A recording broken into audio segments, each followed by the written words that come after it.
Hello, everyone. My name is Katie Sweeney.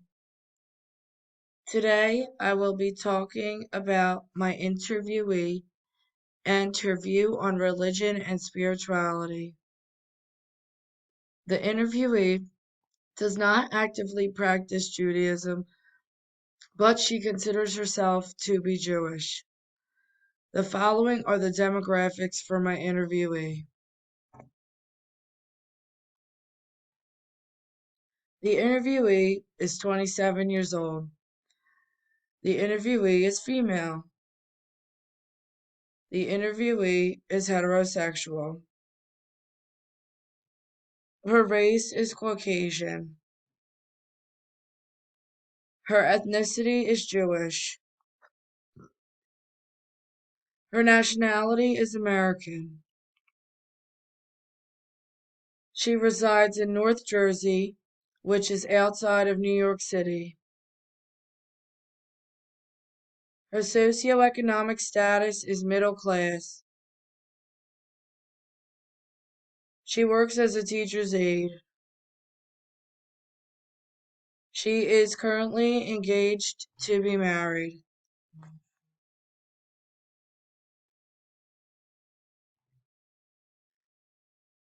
Judaism is a way of life.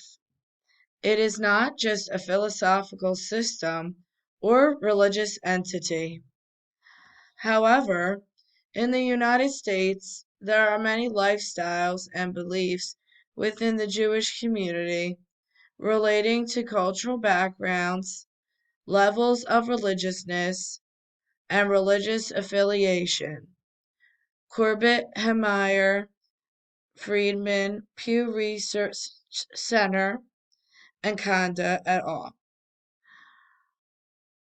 According to the interviewee, when it comes to her religious practice, the interviewee's family of origin had a major impact on this aspect of her life. Her parents were not very religious. Her father tried to get his children involved with religion. However, her mother was strongly opposed to religion being a factor in the children's lives.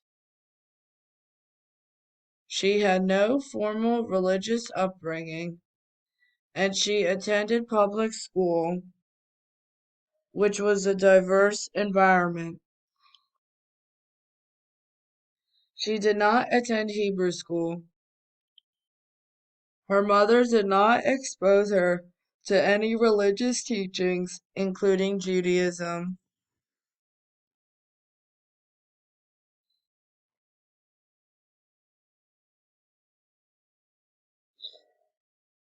She said that social workers should know that there is still prejudice against Jewish people. People should also know that Shabbat is from Friday night until Saturday night. It is a period of rest, and the very religious do not have their cell phones on during this period of time. Viktor E. Frankl describes his experience with prejudice in a concentration camp under the most impossible conditions. He discusses the race of the decent man and the race of the indecent man. He contends that these two races are seen throughout the world across all groups of society. No one group is made up entirely of decent or indecent individuals. Based on this, no group is considered pure, and therefore, we would sometimes even find a decent man among the camp guards.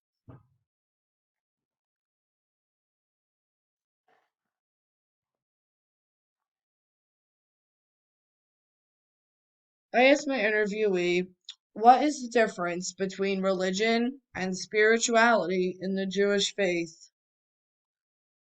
My interviewee believes that religion and spirituality coincide. She believes in God. She stated that Judaism is all about spirituality, and there is not much of a difference between spirituality and religion. The interviewee does celebrate several of the holidays in the Jewish faith and culture. Some of those include, but are not limited to, Passover, Hanukkah, Rosh Hashanah, and Sukkot.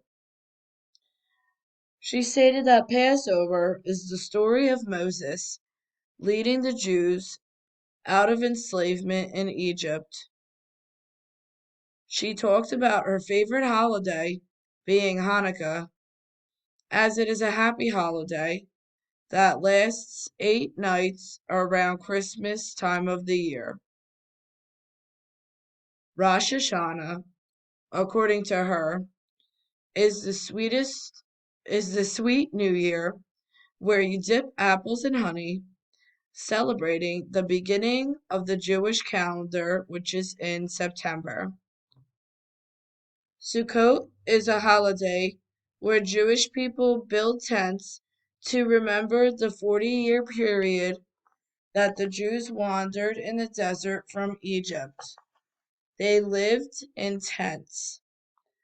Religious Jews will eat in the Sukkot for several nights, eating fruits and honey. I asked the interviewee how any changes she made in her religious or spiritual areas coincided with changes in other parts of her life. Her answer to this question was that her fiance's family is religious, so she is trying to learn more about Judaism. As stated earlier, she believes the Supreme Being is God.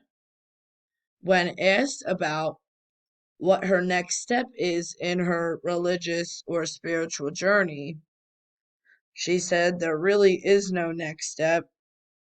She is not really interested in celebrating the holidays more than she already does. She realizes that this may change after her wedding this fall.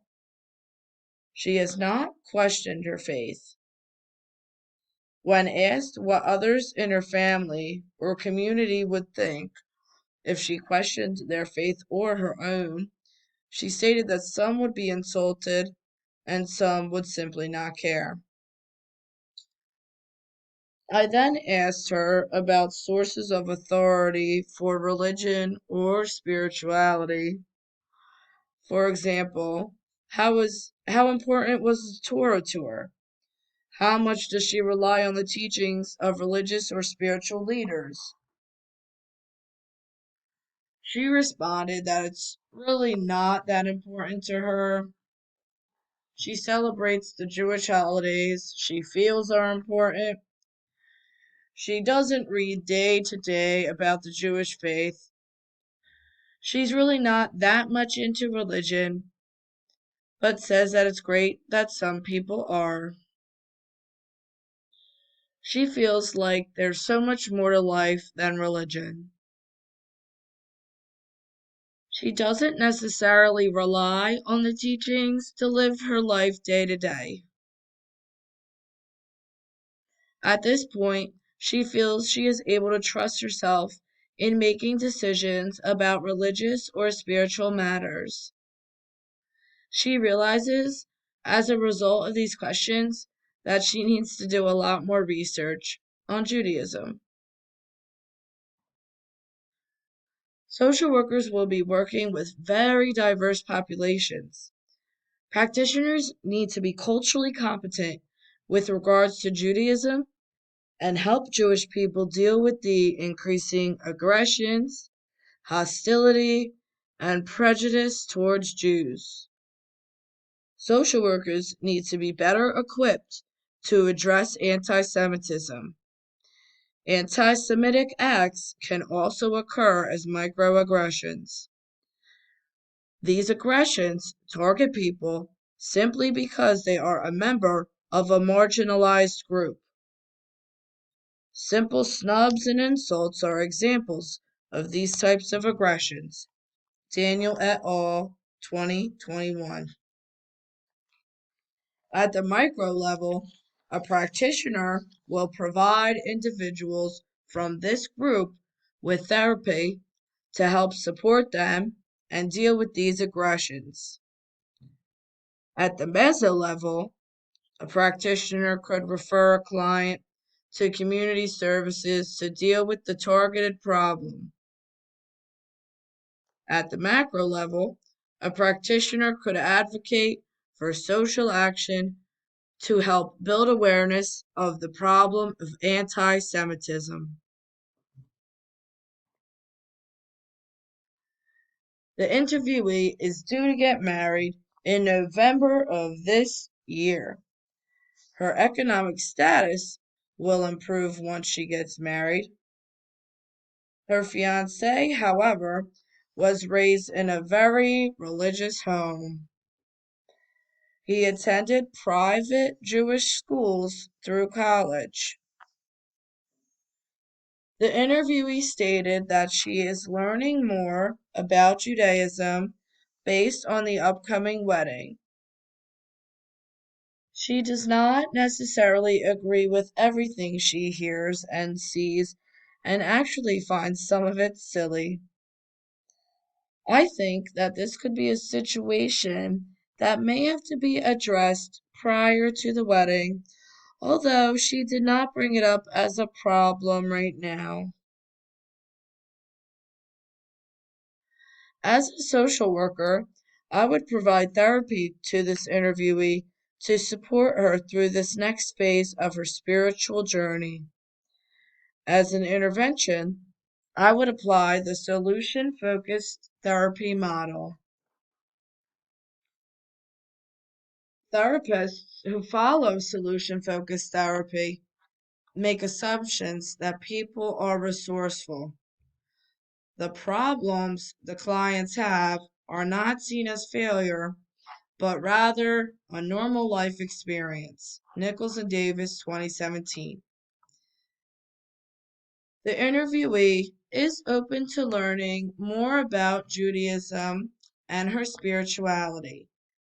However, this may be challenging because she does not have a solid foundation to build upon. To help build her knowledge and spirituality, she would need a culturally competent practitioner to guide her through this learning process. There is one main difference between solution focused therapy and traditional psychotherapy. Under solution focused therapy, the client sets the goals, and it is clearly stated that clients have the necessary resources for change. Solution focused, no date. The interviewee appears to be very resourceful. At this point, she has support from her fiance and his family. The solution focused approach can be expressed as a cooperative, future oriented, and non pathologizing therapy. Solution focused therapy focuses on developing solutions by utilizing the client's strengths and social resources.